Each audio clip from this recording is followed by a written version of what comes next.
answer to last video's challenge question. We can draw by playing the amazing move Queen to F2 check.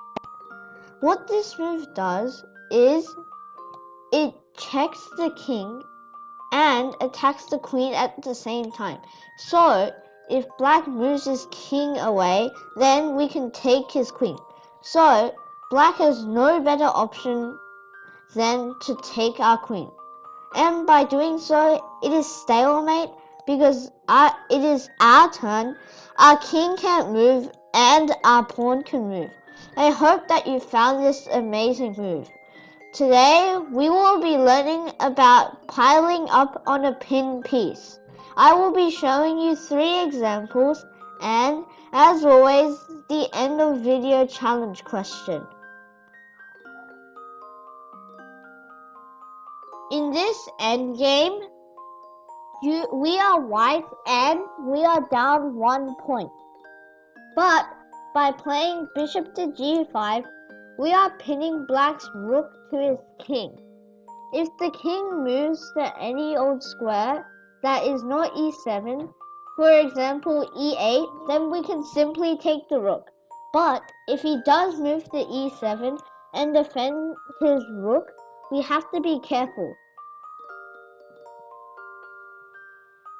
We have to not be greedy and take the rook right away. This is because if we do so, it will become a draw as he will blockade our pawn and not allow us to do promotion. But if we went back to this position, we could have made a better move. And this move would be e5. This is what's called piling up on the pin piece. The rook was originally pinned, but once we move the pawn to e5, it attacks the rook a second time. And therefore it is piling up on it. And when black moves to a square like e6, you can take with the bishop or the pawn. Either is perfectly fine.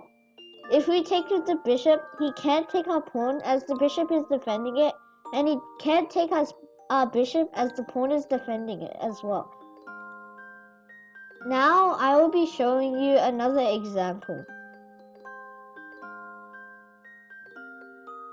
In this position, we are white and we neither have a disadvantage or an advantage, but we do have this annoying bishop on g5 pinning black's f6 knight to his queen. Now, if black moves his knight away, obviously we will take his queen. And if he moves his queen away, we can take this knight, and he won't want to lose material, so he will have to take back. And after he does so, we can play this really nice move, queen to g3 check. Since there is no way of blocking the check or capturing the queen, black has to go move his king to h8. Then we can go to g3 and pin this pawn.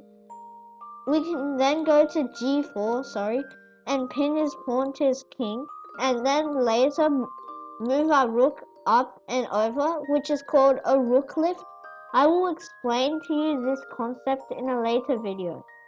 But we aren't trying to cover this. We are trying to cover piling up on the pin piece. So in this position, there are 2 ways to pin black's knight even more. Pile up on his knight, I should say. One, which is queen to h4. I hope that you can see what it does is that after white takes with the bishop and he takes back, this queen is here for backup. And the other way to pile up on it even more is by playing knight to d5. Now let's choose queen to h4. Let's say that black doesn't know that white is threatening to pile up on his knight more, and plays a random move like rook to c8.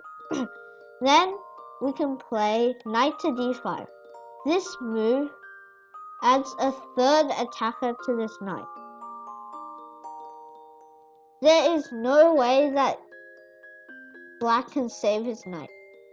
And even better for white is that if black moves his queen away to e8, which is its only safe square, and after we take and black takes back, we can play bishop takes, and soon queen to h6, followed by queen to g7 checkmate.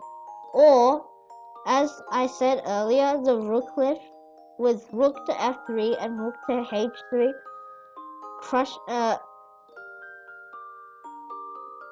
this move will almost guarantee a checkmate on h7.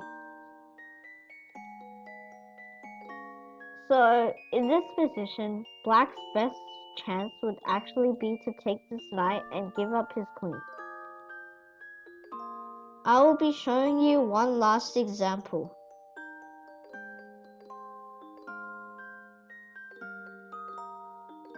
In this example, I will be showing you how to defend when someone is piling up on one of your pinned pieces. Now, in this position, it's white's turn, and he plays bishop to g5, pinning our knight to our queen. Now, if we know black wants to play knight to d5 and pin our knight further, we can do some things in preparation. Firstly, we can play h6 to kick his bishop away. And if he plays bishop to h4, trying to keep the pin, we can simply play g5. And if we do somehow happen to let his knight move to d5, then sometimes you can have a piece that can defend your pinned piece another time. In this case, we can move our bishop back to e7 and defend this knight further. If he takes our bishop, then we can simply take back with the queen. And so, he doesn't really have a way to pin our knight even more. And we can play h6 to kick his bishop away. Now, I will be giving you the end of video challenge.